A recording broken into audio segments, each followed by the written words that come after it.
Growing up, I was exposed to technology throughout. And I remember particularly, my parents were entrepreneurs, and my mom specifically was an accountant. And that naturally meant that I interacted with numbers quite a bit. I remember in 1997, my dad came home with a desktop PC. And I was so excited. And I remember there were only 3 applications you could care about. You had Solitaire, you had WordPerfect, and you had Paint. Do any of you guys remember those things? Solitaire, I didn't get. I still don't get Solitaire. But I remember playing around with Paint so much, and for hours on end. And you know, my dad's room was locked all the time. Don't ask how I got in. Luckily, my folks are not here today. And then later on, you know, I went to high school. And when I went to high school, I was so excited by the idea of technology. What this did is that it informed my journey, the journey that I'm still on today, of how technology can help people to evolve, of how technology can help people solve problems. And you know, interestingly, if I look at some of the innovations that have come through technology in the past, say 10 years in Kenya and in Africa as a whole, we're way on that journey. In 2007, Nick Hughes and a couple of the guys from Vodafone were thinking of a way of how to bridge the gap of how smallholder farmers across Africa could pay their microloans. And one of the things that they thought through is, what if we were to pilot in Kenya? And Safaricom was a pilot. And they said, listen, what if we try this thing out in Thika and see how well this would do? Well, it did really well. And one of the things that they saw was, yes, people were paying back their loans on time, and that was great. But the biggest thing was what people were using it for mainly, which was sending and receiving money. And hence, M-Pesa was born. Now, why this story is relevant is because in 2007, 2008, you know, there were only at about 1 million active users on the platform. Well, now they're at 11.8 million active users on the system. That's people who have used the system in the last 30 days. They're now moving 6 billion Kenya shillings every day. Every day. And now that's, if you want to take that down into numbers that you can crunch on, that's 4 million shillings a minute, right? And that's 70,000 Kenya shillings every second. See that? See that? See that? That's 210,000 right there, right? But then beyond that, it's what's interesting that comes out of that. 10% of the cash being moved up and down this ecosystem is being used in bulk payments. And when we're thinking about what we could do as Virtual City, these are some of the facts that we took into place as well. M-Shwari, a service launched in 2012, started off with a handful of users, 80,000 users, who were mainly borrowing between 1,000 and 2,000 shillings on average. They've now moved to, you know, right about 900,000 loan accounts. And just to put that into perspective, Equity Bank, which has been there for the longest, has only 810. So at the beginning of this year, M-Shwari actually peeped Equity Bank as the largest loan provider, if you may say. Internet usage in this country is at a remarkable level. Only 4 out of 10 people in this country don't have access to the internet. 60% of the people in this country have an internet connection. Now that has amazing implications for people who see opportunities or people looking at business opportunities as well. Now, in 2011, as it may have it, I joined a technology company, Virtual City. And at the time when I was joining, Virtual City had just won $1 million in a Nokia competition for producing an application that could be used in emerging markets. And they won $1 million. And you know, when I was joining, you know what I genuinely thought? I thought I could get a share of the $1 million. It's just me. But then Virtual City, still led by the visionary John Waiboshi, who's a great friend, a great mentor, but possibly one of the greatest innovators of our time, was thinking of a way of taking all these advances that were taking place in technology and M-Pesa and M-Shwari at the time that were yet to be born, and how do we help smallholder farmers? Because at the time, we had been exposed a lot to farming growing up, and him as well, and he could see the struggles that smallholder farmers were going through. And the idea was, how do we take advantage of all this technology to help these farmers? And what we did is we then went into the field. And I'd like to introduce you to Ann Modhoni, a farmer in Embu, who we met. And what we met when we went out there is we found a manual weigh scale. She's a coffee farmer out in Embu. And the weigh scale was so huge and so inaccurate that she would lose value every day she took her crop. And the next thing we saw was the manual records, right? So they had these buying clerks who would write down on a piece of paper how much you had brought every day. And then they'd put that against your name, and then at the end of the month or at the end of the harvest season, they would tabulate everything and then say how much you owed. But the problem with that was the buying clerks were part of the problem. Because you see, the buying clerks would write what they felt they should write. So instead, for instance, if you had a bag of 30 kilograms, they would write 20 kilograms. And they'd create a ghost farmer who had 10 kilograms. So in fact, it's an adage in a lot of rural areas in Kenya where you find that the buying clerks are the richest farmers in that village, yet they don't have a single acre of anything. And this was a problem that really hurt us because my grandmother as well and my grandfather are farmers as well. So I felt the pain of Anne and her struggle because I'd seen it as well. And then what we then saw very initially in our studies as we were just trying to create the product was farmers were losing 20 shillings for every 100 shillings they earned. Now, it doesn't seem like much. It's only 20%. But then take that for 1 million farmers. And in something like coffee where you have 2-3 harvest seasons, you're looking at quite a number. But then look at dairy where you're then looking at 3 harvest seasons a day. They do deliveries at 3 a.m., maybe another round at 10 a.m., and another one in the evening for 365 days a year. It's a lot of money, right? What we then decided is, what if we could create a technology based on everything we have seen in the field? What if we could create a mobile-based technology that would sit on a mobile device, that would have offline capability? Because we're in a country where as long as you're in a mountainous region, you're not assured of, or in a hilly area, you're not assured of connectivity. But would then allow farmers to be able to bring their crop, put it on a digital scale so that it's accurate and it's tamper-proof, and it would go to a mobile device via Bluetooth, and then a printout would come out. But then the technology had to be scalable. So we had to design it in such a way that we could use it in Kenya, but then we could take it to Rwanda as well, or we could take it to the Gambia, or we could take it anywhere, basically, and it would work.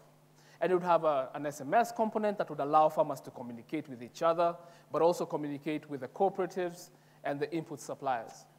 And when we were dreaming this up, it sounded really nice. It was something we did on a whiteboard, and it was, oh, this is very sexy. I hope one day we can do this. And when we started, one of the first things that we were able to do is we looked at the supply chain, and we said, who are the actors in the supply chain? So at the lowest level, you have the farmers. Above them, you have something called a buying center. Now, a buying center is the equivalent of parliament in the rural areas. It is where everything happens. This is where the crop is brought. This is where payments are made. This is where fertilizer is gotten from. So it's a very political place to be. So we started there. And we said, what kind of technology do we need to install there that is localized? And we said, what if we started with a mobile device? So we gave the buying clerk a mobile device. Above him, we had the cooperative, or the cooling plant, where everything was aggregated. And we said, listen, let's put a simple PC there as well and aggregate all this information. And let's take advantage of the GSM networks, and let's push the information up. And then above that, you then had the processor. And the processor could be a miller, it could be a manufacturer of any sort, who's then aggregating all the produce from all the different cooperatives and creating finished goods. And after we mapped the entire supply chain, we then got to work. We created this product called Agrimanagr. Now, we started off with a couple of pilots in the North Rift, in Embu, with Anne and the rest of the farmers there. And when we started, this is what we did. We got a digital scale, like the one on your screens. And what that did, two things. One, we put a screen so big that all the farmers could see. See, what the buying clerks would take advantage of is because the manual weigh scales was so sort of vague. You know, they could say, this looks like 10 kilos, or it looks like 9, or it looks like 8. But the screen was so big on the digital scale, the farmer at the last end of the line could say, oh, he got 15 kilos. So one, we got it to be a shared platform in that sense. The next thing we did is we said, we're going to standardize the cans or the bags. Because one of the ways that the buying clerks were defrauding the farmers is they would say, you know, this can that we're going to put your milk into weighs 10 kilos. So we're going to deduct 10 kilos from your milk. And because the farmers had no way of verifying, you know, they'd take their word for it. Again, more ghost farmers, right? So we were creating more ghost farmers than we create actual produce. And the next thing we then did is we had a mobile device for every buying clerk. Now, all these three devices were tamper-proof and could communicate wirelessly via Bluetooth by themselves. So literally, the buying clerk was not the most excited guy, as you'd imagine, because he could not tamper with the system. The systems had automatic sort of switching off capability, so if you tried to mess up with it, it would automatically switch itself off and would notify us back in Nairobi that something was happening. The next thing we did is we installed a mobile printer later, and this printout became the holy grail of what every farmer carries up to today. You know, now we are 300,000 farmers, and you go out to any of the farmer cooperatives that we're working with, and they'll tell you that printout is a pay slip. Because between me and you, if you want to get a loan today and you're employed, you can walk to any bank, and they're going to give you a loan just based on your pay slip. Now, farmers don't have that. They have this receipt. That receipt allows them to go in, get a loan, and use that as collateral. So what did we see? One of the greatest things that we saw was, the impact numbers were amazing in terms of what we were able to achieve for the farmers income-wise and everything. But what strikes me from the entire pilot we did was, in a town in Kisii, when we started off, there was a farmer cooperative that was fighting us. In a sense, the buying clerks had a lot of power, and they didn't like the idea of killing their ghost farmers, because one of the first things that the system did, immediately installed it, all the ghost farmers were dead, because there was a verification process. So one day, they messed around with the systems, they switched them off, and when they were at the buying center, when the farmers came around to bring their crop, the buying clerk said, you know what, the systems are not working today.